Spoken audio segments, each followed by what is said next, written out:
Hey, do you struggle with transition? I was fully intended to work today. Didn't even block it off on my calendar, didn't even give it a second thought.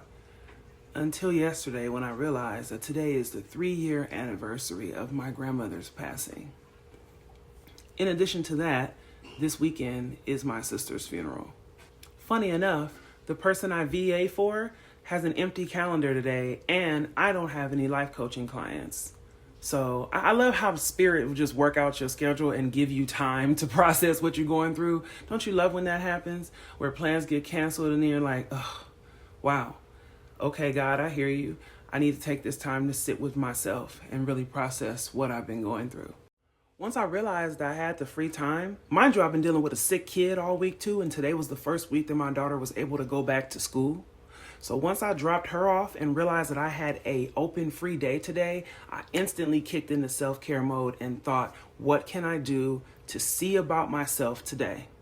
I went to the gym this morning, got a good workout, came home, took a bath, smoked a joint, made myself a cup of tea, lit a candle, and I just been sitting facing my balcony, watching the wind blow through the trees, taking deep breaths and processing and doing my best to allow myself to be angry. Because the truth of the matter is, more than being sad, particularly when it comes to my sister, I'm angry, I'm furious. Sometimes it can be really hard to let go of something that you always imagined being where it is or being what it is.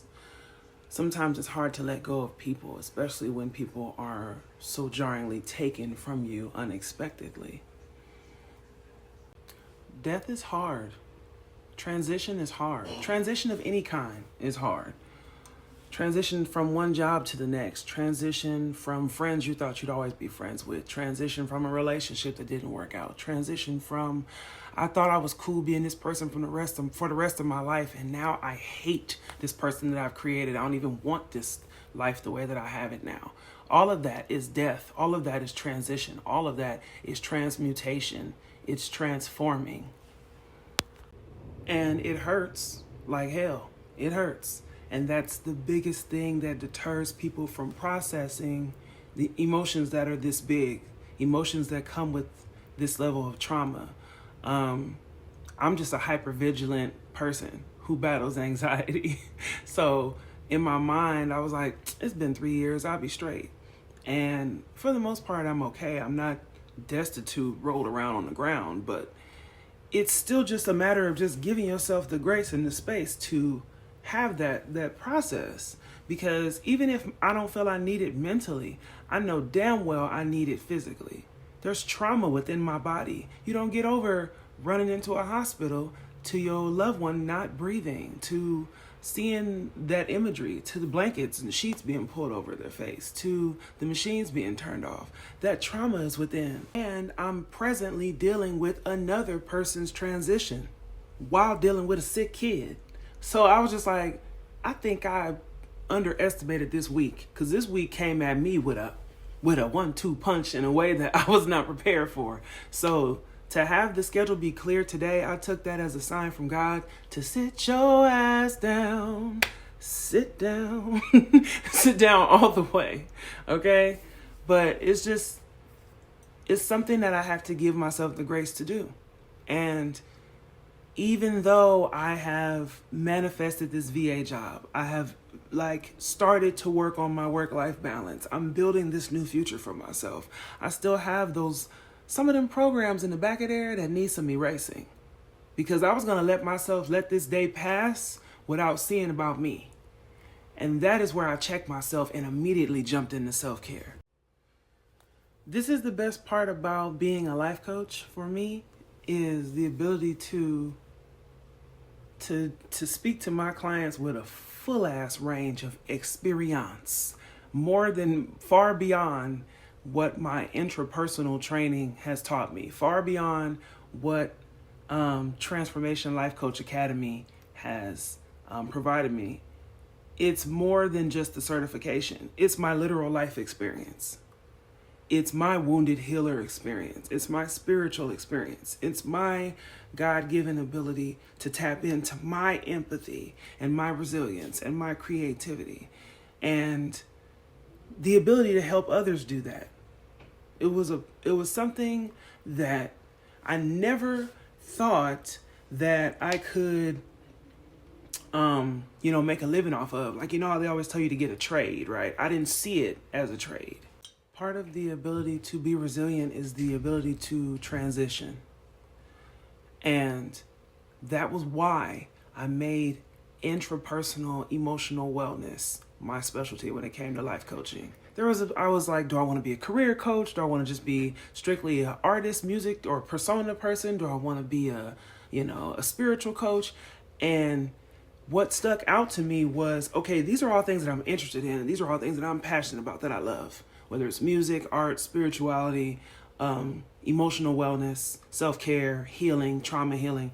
These are my passions. Let me throw them all together. What puts those together? And that's what brought me to intrapersonal wellness and intrapersonal life coaching. And it's helped me so much as an artist and a person, because I get to take my experience and feed it back into my clients and teach them how to transmute energy. Speaking of life coaching, yes, I'm aware that GC subscriptions were supposed to start today, March 1st. Look at me, y'all. Do you think them things are starting? Okay, they will. They will. But I'm going to honor God today. I'm going to chill today. They will start. My goal is to have the full subscriptions. I want to have the first workshop by March 10th. And I really want to make it some form of emotional wellness workshop, like tips and tricks for emotional wellness or emotional healing. So that's something that Green Curve will be offering.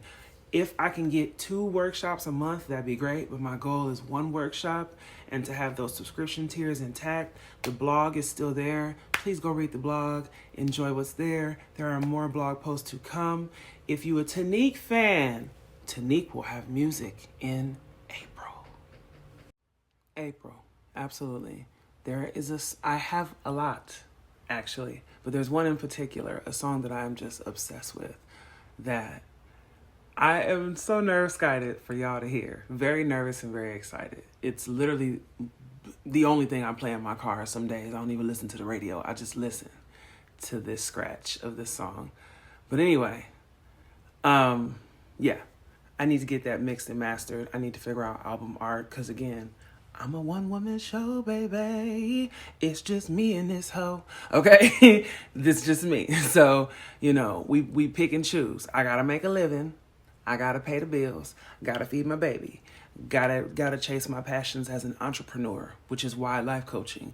But I also have to create. I also have to emote.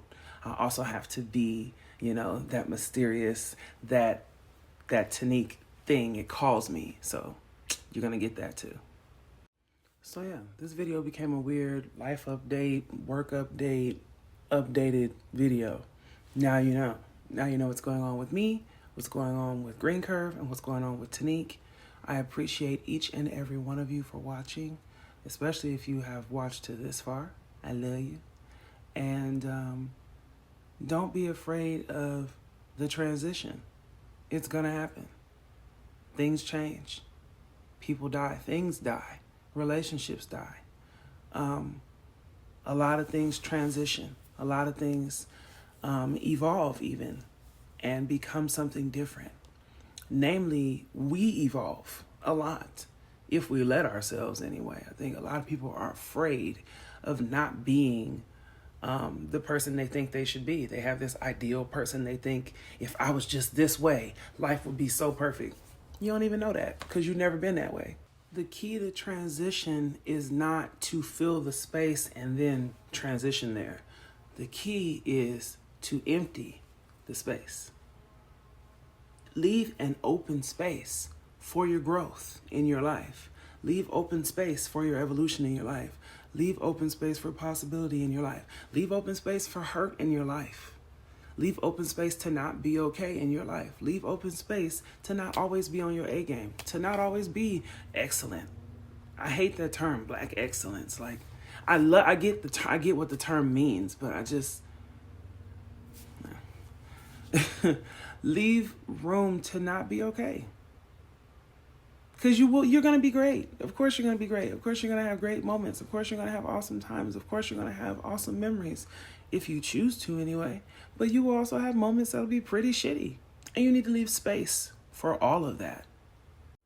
Don't fill it with expectations. Don't fill it with assumptions. Don't fill it with lofty dreams of, if I just had a life that included that, or if I could just transition there, life would be so much better. Make your life better where it's at. Romanticize what you got. It's you out here asking God for a Porsche. You don't even wash the car you own. You know what I'm saying? So I think if we make space for the transition instead of trying to force the transition, or even worse, just avoid the transition at all. That seems to be what people do. They either try to force it into some weird space because they've already filled it with their anticipations, or they just avoid transition at all. We need to toss both of those out and just be open. Just be open to the space. I can't tell myself who I'm going to become. I can just become it. I can just let myself become. Be drawn to what I'm drawn to. Lean where I'm supposed to lean, where it feels right to lean. Will it be hard at times? Yeah. Will it be frustrating, annoying, sad? Yes. But will it be beautiful? Will it be graceful? Will it be moments of peace, moments of pleasure, moments of joy, laughter, moments of crazy, zany insanity? Will it be everything like that? Yeah. And that's the good part. You're so focused on the destination, you're missing the journey. And when shocking, traumatic things happen to you, slow down, take a deep breath, find the sweetness where you can, and give yourself space, because that's also another transition. You're going to have to transition from sadness out of it into the next thing. That's where I'm at right now. And I'm making myself, teaching myself with grace and with love to be okay with that. I'll see y'all around.